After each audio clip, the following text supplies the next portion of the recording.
Hi guys, Zasmo here, and today I'm gonna talk a little bit about crafting. This video is going to cover the basics of crafting. We're gonna go from the very basic things to more advanced, and I wanna do this as a base so that I can later do more advanced crafting videos, and this will be also added to the playlist in which I have all of the beginner tips and tricks videos. So first of all, let's grab a couple of items that we can use so that we can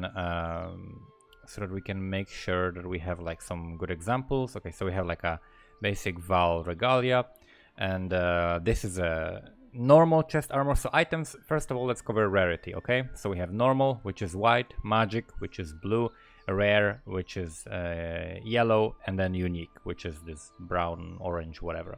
So items have special properties, and certain properties are gonna remain there no matter what. So let me grab actually another item. Let me grab this item. I guess this will be a good example.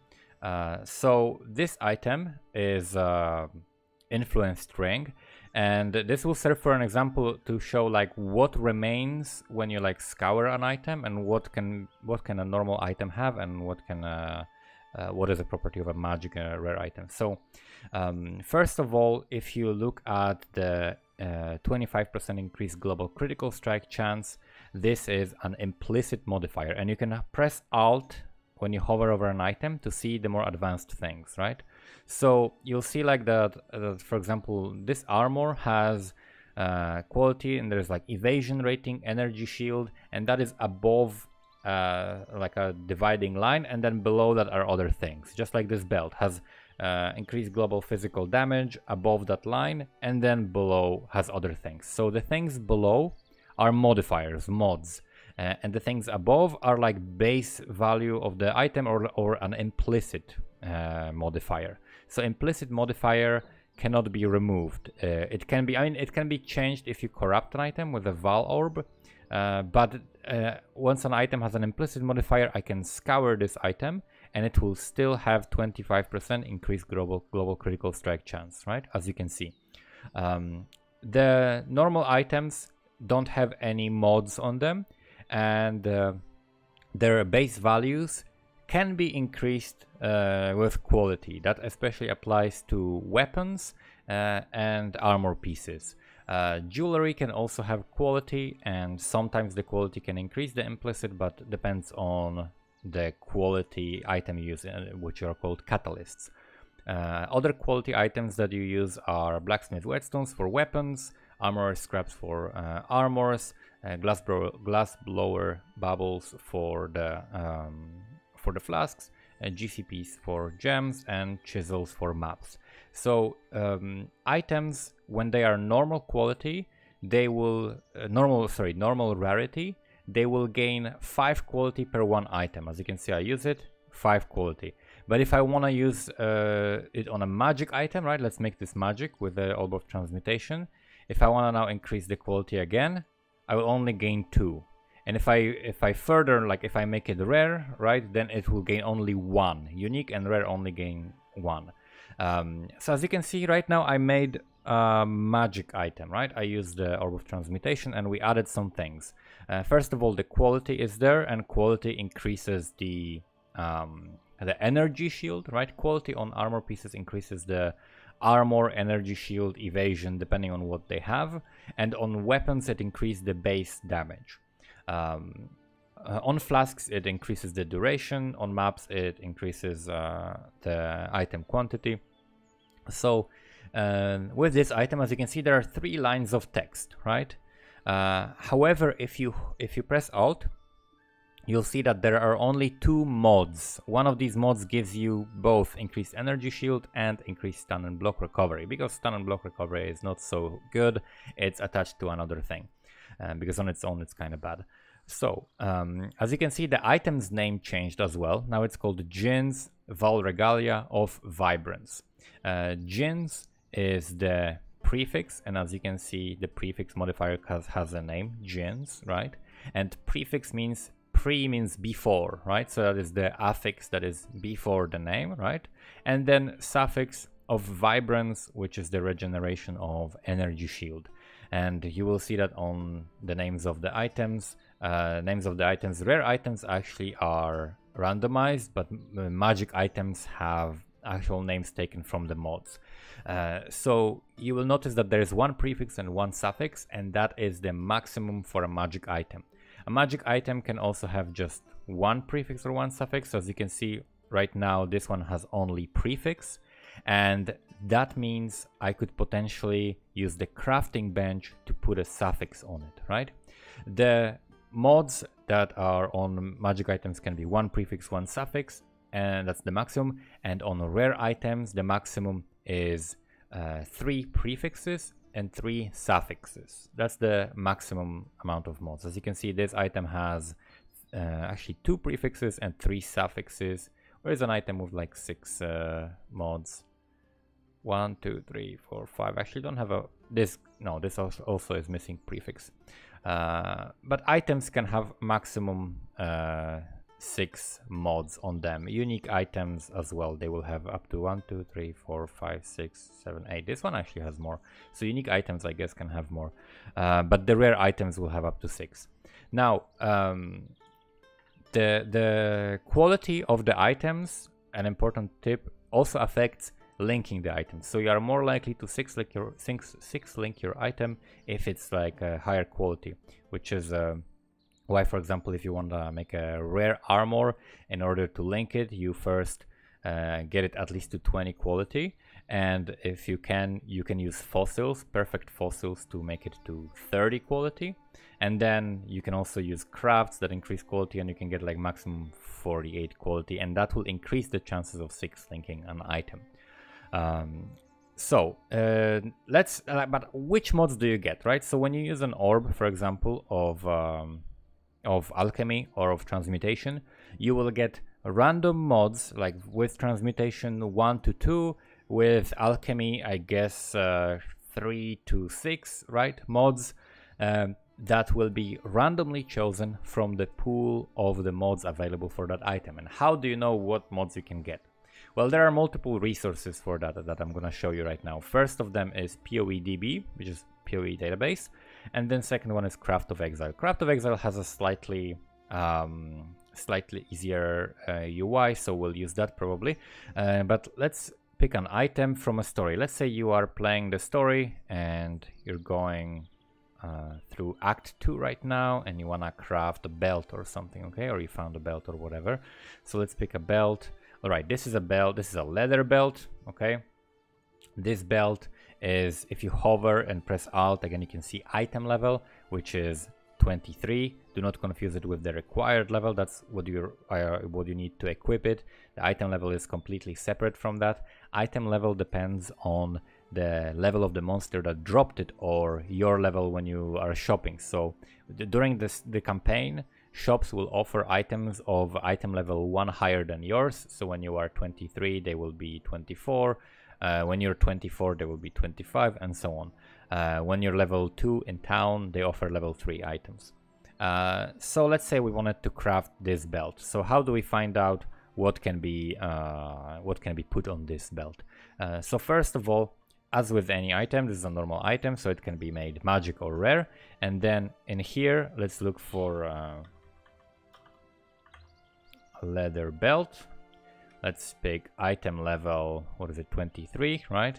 And now it shows us what we can get. Also crafted mods that we can put on this item. So the mods that you can see on the left side are prefixes. The mods that you can see on the right side are suffixes.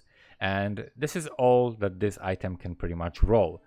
So for example, in terms of life is always a prefix. On every item you'll find life will be a prefix. So for example, there is like about 10% chance to get life, 2.5 to get each of these tiers, and then within those tiers this will be randomized, right? So you can get, for example, 3 to 9 life or 10 to 19. So let's try to get something, right? Let's use like we can use, for example, an orb of alchemy on this, okay? Let's say you found an early alch, and let's say this belt had like 40 life. We can change the implicit modifier value with the blessed orb As you can see, like I can put this on this item. Now it's actually 29, even worse. We can change it to 36, whatever.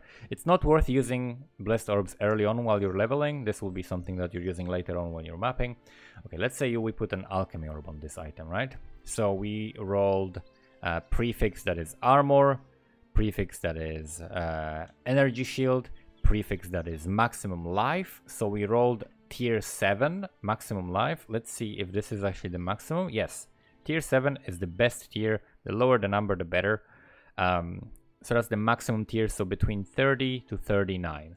Now, if we use this blessed orb, we cannot change these values. We can only change the maximum life in the implicit, but divine orbs are the ones that can change these values. So if you look at the stalwart mod, which is the life, it's between 30 to 39. We rolled 38, so it's really good.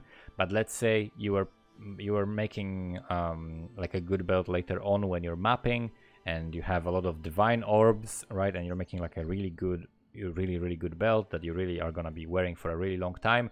So you feel like it's worth to invest them because they're pretty expensive. You could, let's say you had like a much higher roll. Let's see, let's go to this one, right? 90 to 99. So let's say you had 90 life. If you use the divine orb, it could roll between 90 to 99. It cannot change the tiers, that's my point. It cannot change the tiers. Once you have a tier, the only way to change that tier is to take it off and put it on, like for example with harvest, right? So now if you look at the crafting bench, and we put this item on a crafting bench, you'll notice that prefixes are red because we have a maximum number of prefixes, which is 3. But we can craft suffixes, and what are the best suffixes to craft while leveling? Of course, the resistances. The resistances early on, for 1 transmutation, you can craft 16 to 20 res, and that is something that you should definitely be doing while leveling. Basically, you'll put a transmutation or an alch or an essence on an item and hope for either a life roll or a resist roll, and if there is an empty prefix and you have resist, you craft life. If there is empty suffix and you have life, you craft resist, right? And that's how you get resist and life items very easily during the story. So all resistances are always prefixes, sorry, suffixes. All resistances are always suffixes, the second one, right? The one on the bottom. They only can be prefixes when it's like shaper items. I guess like maximum res, right? Max res, the one that changes from 75 max to higher. But the actual resist here is always going to be a suffix, right? So you can do it even with magic items, right? If we, for example, want to use this ring, it's magic ring, it has a prefix, which means it still doesn't have the maximum number of suffixes, so I can craft a suffix on it, right? Very easily. And you can craft from all of the mods available on the rings that you've unlocked so far. Okay, now in terms of rare items, the crafting mods, you can only put 1 crafting mod and then you replace it, unless you do can have up to 3 crafted modifiers. You basically go to a pale court. You need to have 4 fragments from prophecies, and then you unlock that, and then you can craft this mod and 2 other mods on the item. And you can of course always remove crafted mods, no problem, or replace them with other crafted mods that as long as you have empty prefix or suffix for whatever you want to craft, right? So that belt, that would be something that you just get this belt here, you craft, let's say, whatever you need, cold res, right? Or like this is actually in Act 2, you probably want to get lightning res or something, and then you got it, right? And if you want higher value because you rolled 16, you can do it again. It will cost you a scour and a transmutation, right? And you can get that. So that's like super basic crafting that you want to do in the story. Movement speed, an important prefix, right? So if you're rolling boots, you always want to make sure that you either roll movement speed or maximum life, because then you cannot add both of them, you can only add one of them. So ideally you will find like movement speed boots with some res, and then you will craft life on them, or movement life and craft res, or res life and craft movement speed, right? So that's what you want for boots, for example. In terms of other important crafting items, like there are so many options with the new harvest crafting. That's why I'm trying to cover this in this video, so that people have like a basic idea on how to craft. This website is super useful, right? It's super useful, and you can see also which mods for essences, because essences have item requirements, and early on they're very powerful. So for example, if let's say I wanted to craft this Val Regalia, right, and I wanted to make sure that I get more energy shield on it, so what I would do is I would make sure to quality it up. I would probably quality it with fossils, right, to 30 fossils. You get them from Delve. I don't think I have a perfect fossil because it's here, but you, in order to get high energy shield, what you would like to get is dense fossil, right? So I think it's the goat, yeah. Dense fossil, more energy shield, armor and evasion modifiers, no life modifiers. So you would get dense fossil, and then if you wanted to make sure that you don't get specific modifiers, right? So let's pick this item. This is item level 86, Val Regalia. So let's look for it here. Val Regalia, item level 86, and now you see the mods that you can roll if this is not influence, doesn't have any influence. I'll talk about influence in a moment. So in terms of the prefixes, we can get the increased energy shield and block hybrid, energy shield plus life, max energy shields, so many of them. So we're removing life, so that's something you would like. So let's say I want to get increased energy shield, right, as high as possible. 86 is actually the level that you need to get the highest increased energy shield. And then let's say I wanted to get +2 maximum energy shield, right, so like really high. And let's say I wanted to get, for example, int, right? Here I wanted to get intelligence as well. Let's say that's kind of what I'm aiming for, right? You can click here on fossils.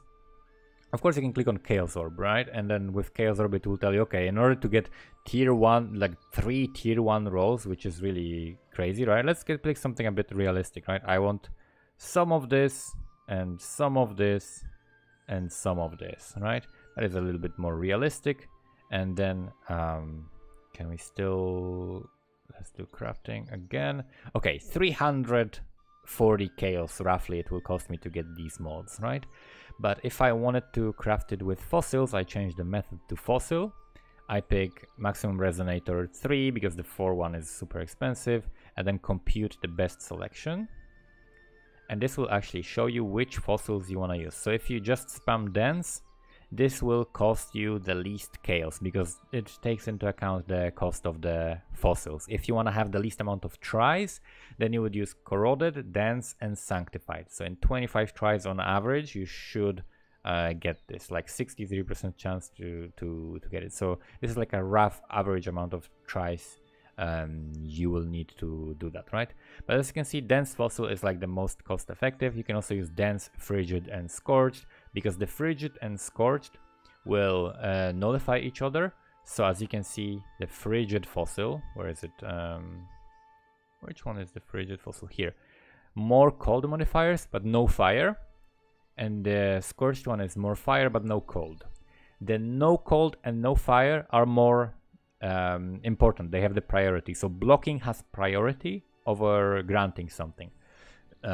So this will give no cold and no fire modifiers, which means on our item we will not roll cold res and we will not roll fire res. So that means the int will be more likely to appear, right? And int is pretty high value anyway in terms of the weight of how often it appears. So yeah, so that's something you could do, right? So you could get like one of these, you put a dense fossil, you put a frigid fossil, you put a scorched fossil. We know what they're doing, we know what they're gonna do to the item, and it's a pretty good chance this is gonna get some energy shield. It's more likely than like using an alk or something like that, right? Much more likely. So as you can see, we rolled 82 to maximum energy shield, which is what, 82, that is tier 2, then 67% increased energy shield, and we roll some maximum mana and regen. So this is 450 ES, And if you like 5 link this, you could start mapping with this chest, right? This would be pretty low ES early on, but this would still give you something. I think you can even craft some extra, let's see, energy. No, we have 3 prefixes, so you could craft only like energy shield region when fighting bosses or something like that, right?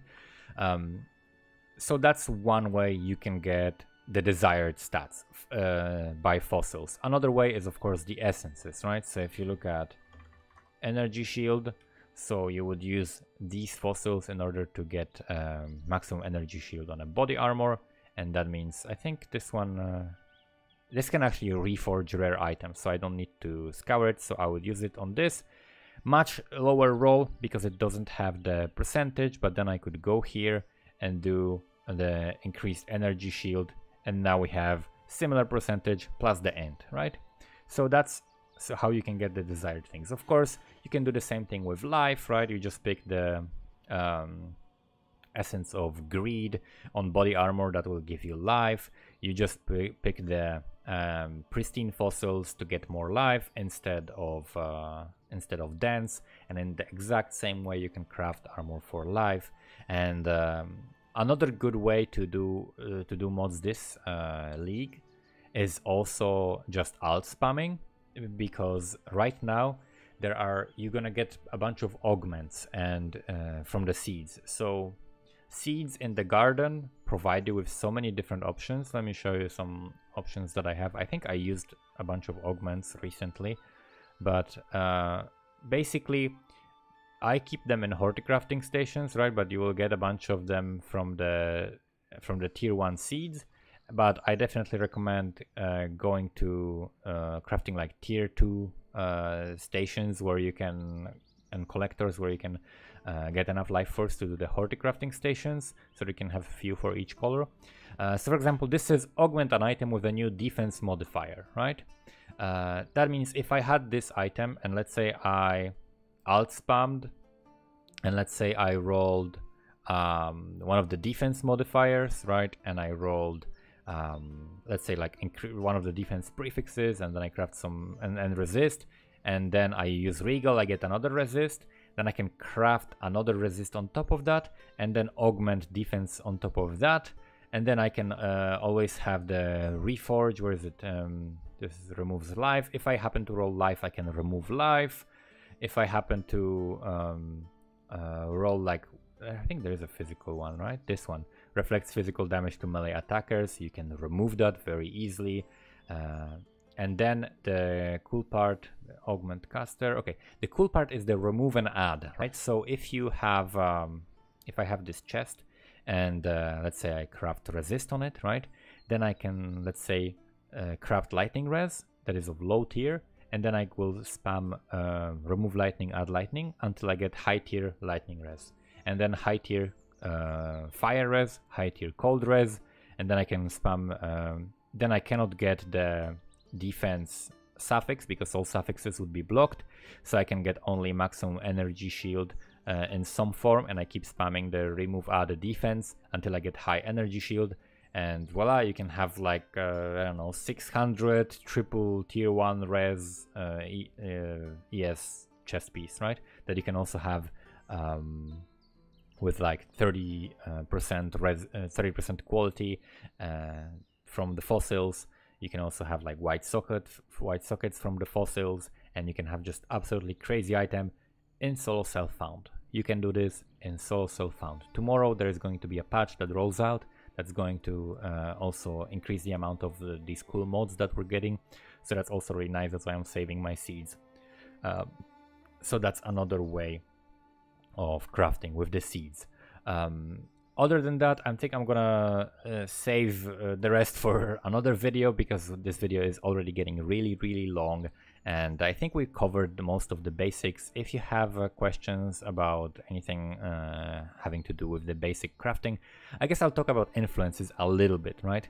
You can also check the influences here, and if you're interested in like, oh, I got a shaper shield, what can I do with it, right? So you have a shield, offhand, shields, and you can find here a list of all of the mods, and then you can see shaper mods, right? So shaper prefixes and suffixes. You can see here You can see here the tiers of them. You can see the tags they have. So if you have like more mana modifiers on a fossil, then this will gain. I guess you can do this, right? You can pick these fossils to see which mods are getting like higher chance to roll.